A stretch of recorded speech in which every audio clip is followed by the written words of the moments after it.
everybody. Kimberly Olson here, also known as FitKim, coming in live for a special interview with Leigh Smith. I'm so pumped to have this time with her. She is a woman after my own heart. We have a lot in common when it comes to nutrition and our views on adopting a healthy lifestyle that you can stick with.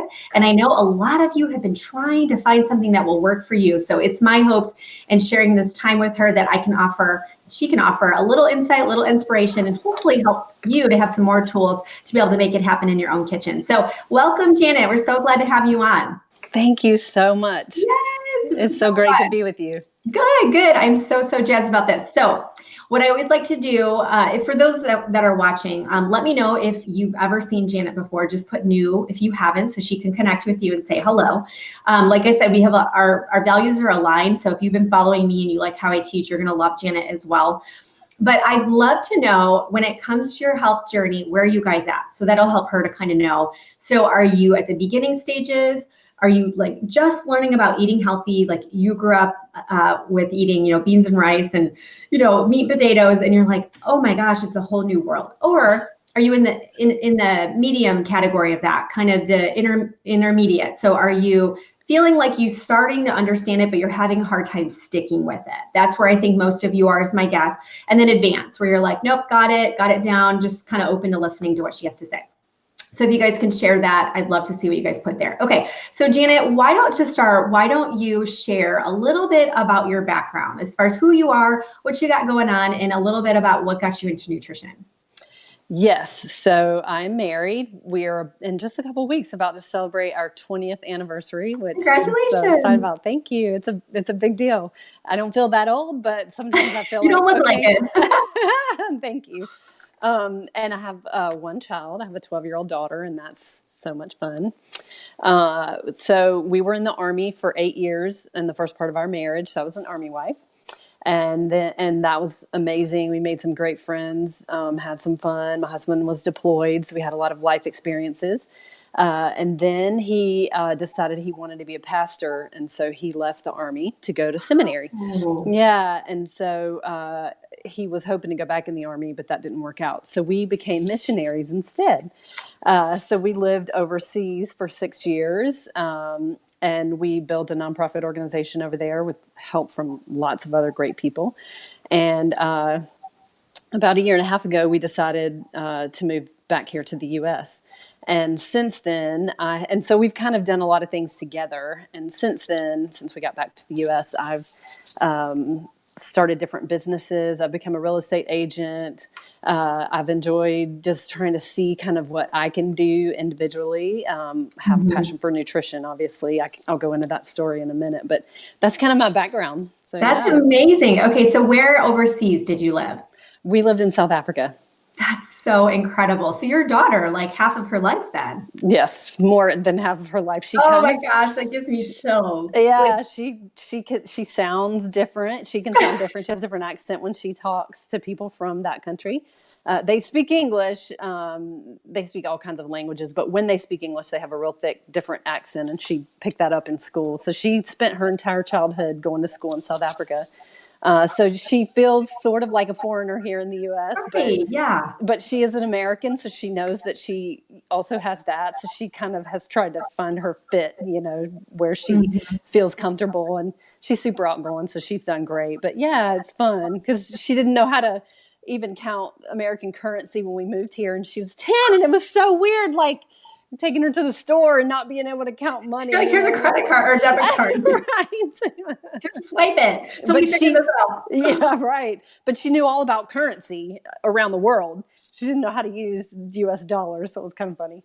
That is so incredible. Well, the first time I went overseas, I was 19 or 20. It was for studying abroad for school. Okay. And I remember coming back a different person. Yeah. Like it opened my mind and my eyes, and just to have compassion for other people, and that because I grew up in a really small town where everybody was the same, and I feel like that's such a gift you've given to her, for her to be able to experience that. I think that's so neat. Now, for those that are listening, just let us know in the comments if you've ever wanted to start a nonprofit, because I know a lot of you are servant leaders. A lot of you have yellow personality like me, or just helpers, people who want to make a difference. And I think a lot of you are drawn to me because you know that that's how my heart is. Like, I just want to serve and help people.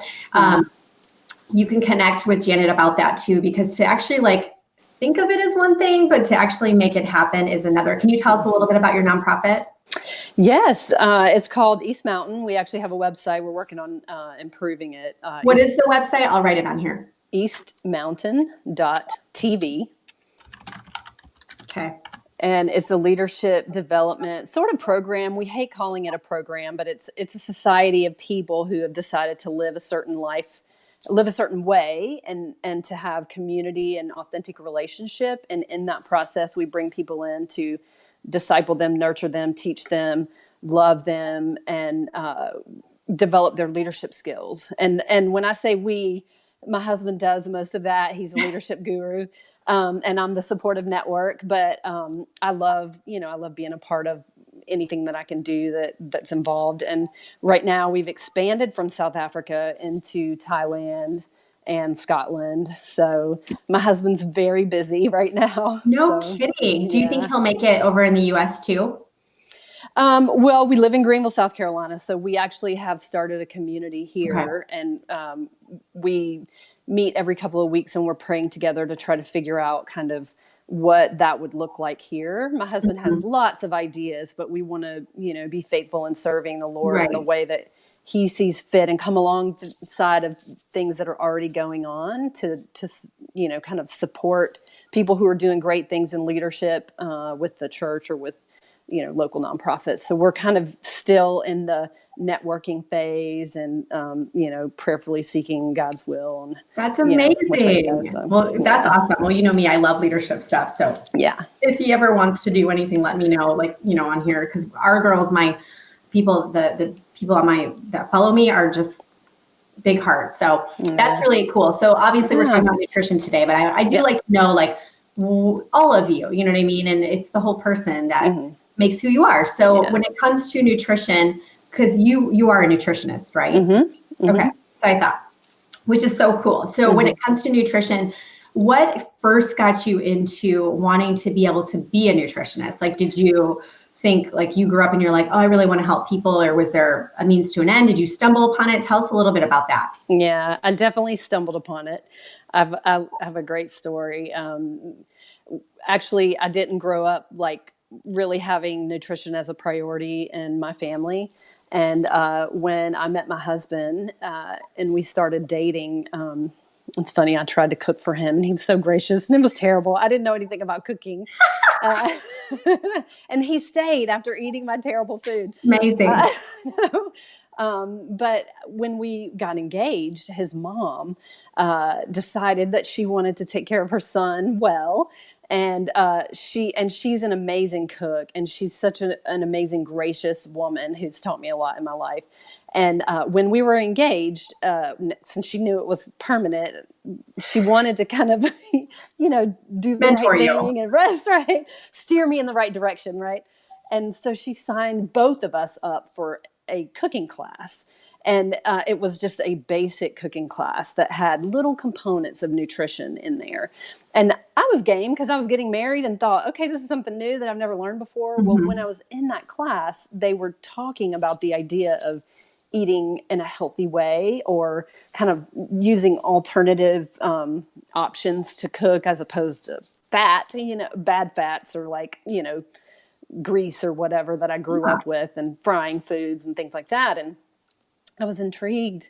And so I thought, okay, this is something for the first time in my life. This is something I really am like interested in and feel like I have a passion for it. And so when my husband and I got married, I had not gone to college and he just graduated right before we got married. And he said, I think you need to go to school, but you're going to have to figure out what you want to study, obviously.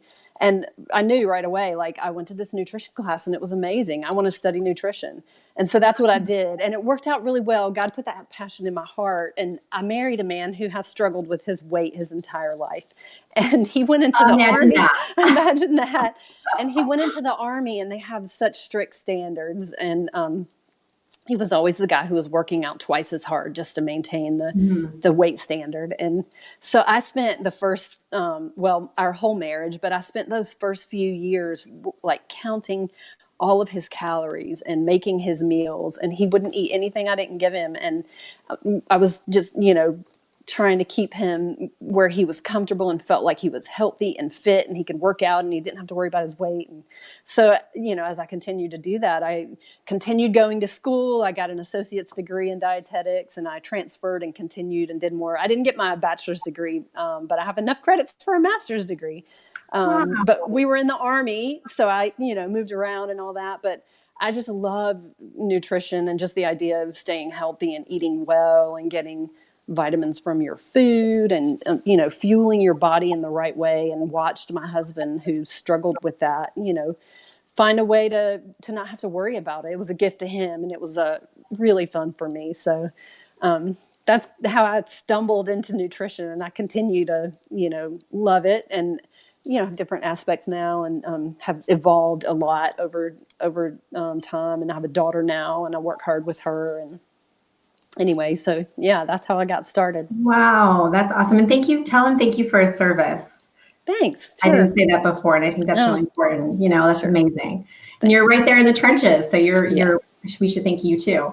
So with the 2 decades now of being able to do this with him and your family, your daughter, because kids can be a challenge too. I'm learning it firsthand. Addison's like, when I'm teaching her now, I'm like, focus on what you're grateful for, but we'll set a plate down. She's like, oh, I don't like any of this. And I'm like, awesome. That we just spent an hour in the kitchen and you like none of it. That's really, really great. So she's trying to have a grateful heart to start, but it's a challenge. When it comes to getting your husband to stick with it and your daughter, because a lot of the people listening, they themselves know they want to be healthy, but they're having a hard time sticking with it. What would you say to them? What advice can you offer? Don't have unrealistic expectations. Pick something that you feel like you can do and actually stick with it.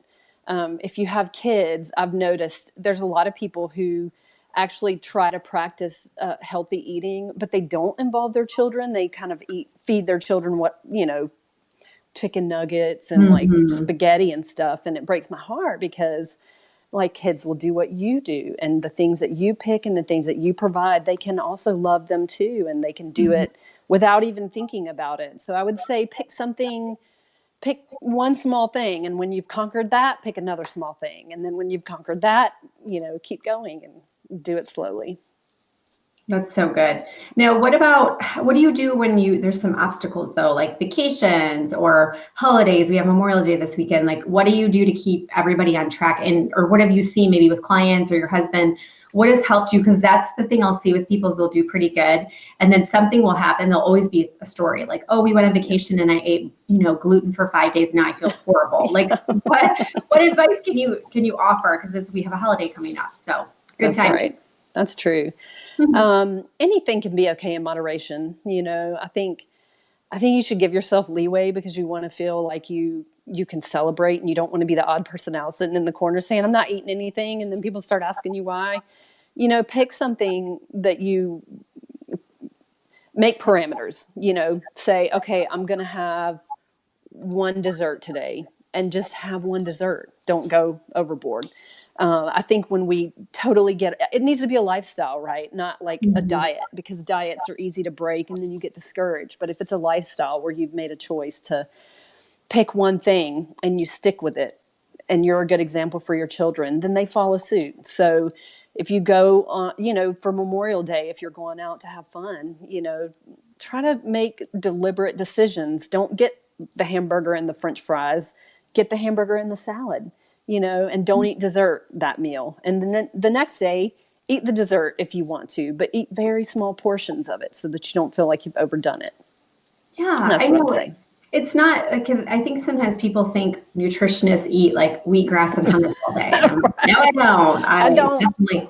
Definitely do not do that. But I find that the more I've been able to view food as nourishment, because I grew up with dieting and like food was bad, but the more I've been able to view it as nourishment, I just see it as, oh, I want to have that thing and that thing tastes really good. So it's not really giving me anything good, but I'll have it just enough, right? Like you said, not overeating. It's so easy for me just to make the rest of my meal healthy, or the next day be like, okay, well, I had that yesterday, so today I'm really going to make sure I have lots of green smoothies or whatever. But like, I don't get hung up on it anymore, where I used to, that would have been the end of the world. Like in the dieting age, that would have been, if you guys are watching, can you relate? Like when you have that one thing, you're like, oh, this month is screwed. Like, we need to start next month. Or Right. this week is out. It's like Tuesday morning. You're like, Yeah. this week is out. Let's start on Monday. Yeah. And I think your advice is really, really impactful, Janet, because it's showing people like, what we do to stick with it is we still have those things. Our kids still have those things. And when you don't make it a big deal, like if we have ice cream or something, I used to be so paranoid, like, I can't put ice cream. My kids can't have ice cream. Their brain cells are going to die. And now I'm like, no, if I withhold that from them and then they have ice cream at some point, they're going to go crazy, right? Like, they're not even going to know what to do and become like these little, like, and now it's no big deal. We're just like, okay, have ice cream at someone's birthday. Okay, moving on, you know. That's right. It's no big deal. Like, you know, they love berries and fruit and all the things that kids love. So last question I have for you is, one of the things that really intrigued me when we were talking, we're in Messenger getting to know each other, is the comment you made with, for a really long time, and I was like this too, you viewed that you could get all your nutrition from your food alone. And I used to be like that too. But then I started doing some research on it, because the way our soils become depleted and just these chronic illnesses, most of them are attributed to diet. And I'm like, what's going on? So I actually, on my own journey, did a lot of research on it, but I'd love to hear from you as far as what you thought about that, and what do you think now when it comes to getting all the nutrients from your food, or is supplementation required? Because you guys know I'm a brand influencer for a supplement company, and Janet, obviously, she's really passionate about it as well. So Janet, tell us a little bit about that. Yeah, you're right. I was kind of hardline for a really long time. You know, you need to just eat well. You need to eat well. You need to eat well. And as I've gotten older and had more ailments and more inflammation and more struggles, and I've done, you know, everything right, and I still have those issues. And I have kind of come around to believe that, you know, you definitely need more. I mean, we do have the issues of the soil not being good and all the chemicals in our food and on and on and on. And I will say, not every supplement is created equally. You can't go into the store and just grab some stuff off the shelf and think that you're going to get it, or you're going to get what you need, because you need a quality product that actually has science in it, that actually has thought put in it, that's actually bioavailable, things that will absorb into your body well. So I'm a big believer now of needing supplements, and whatever those supplements are, try to go out and find, you know, the best thing that you can get for whatever issue that you have. So yeah, I definitely think we need supplements, and we don't need everything, and not everybody needs something, but whatever you do need it, you can't always get it from your food, even if you eat well. Yeah. And also too, if you want to know specifically like what she recommends, just put supplements in where, you know where, and she'll connect with you on it so she can give you the one she recommends, because obviously she's done her homework. But I'll just tell people, how do you feel? You brought up a great point, like your body wasn't feeling awesome without them. So if you do have aches and pains, inflammation, foggy brain, just weight that won't come off no matter what you do, you feel like your metabolism has hit a roadblock, your digestive, I see this a lot with gut health. You feel like you have, you know, gas, bloating, diarrhea, constipation, any kind of ailments with your gut, any of that stuff, supplementation can help to rebuild and heal your body. Supplements, it's supporting a healthy diet. So it's not replace it. But you know, if you watch Dr. Oz, you're walking into the grocery store with a list of 20 products that you don't even know what they are. So I think it's good that you mentioned that make sure you're working with a nutritionist or somebody who can tell you, hey, this is what I recommend based on what you told me, and getting that guidance. So you're not wasting your money, and you are getting the benefits of those supplements. So where can people find you, Janet, if they want to follow you on social media? You can find me on Facebook. I actually, I'm too old to be hip to do all the things, you know, and I'm working on it. But right now I'm on Facebook. So Janet Leigh Smith, you can find me there. Janet Leigh Smith. Okay, let me show your name real quick so they can all see you. Okay, Janet Leigh Smith, she's one of my friends, so you can probably find her through me too. And we'll tag her in this video. So Janet Leigh Smith, just find her there. If you friend her, you can always follow her too, and that way you can see her stuff, because you'll be seeing more and more from her as she's growing her social media presence and be able to share more. Because girl, you are a force to be reckoned with. There's so many wonderful things about you that you don't want to hold those gifts. We want to hear and we want to see from you more. So thank you for taking the time to do this interview. Thank you. Thank you so much for having me. Oh, yeah, absolutely. And for everybody that was able to pop on or watch the replay, we appreciate you. Have a great day and go out there and eat something healthy. We'll see you guys later.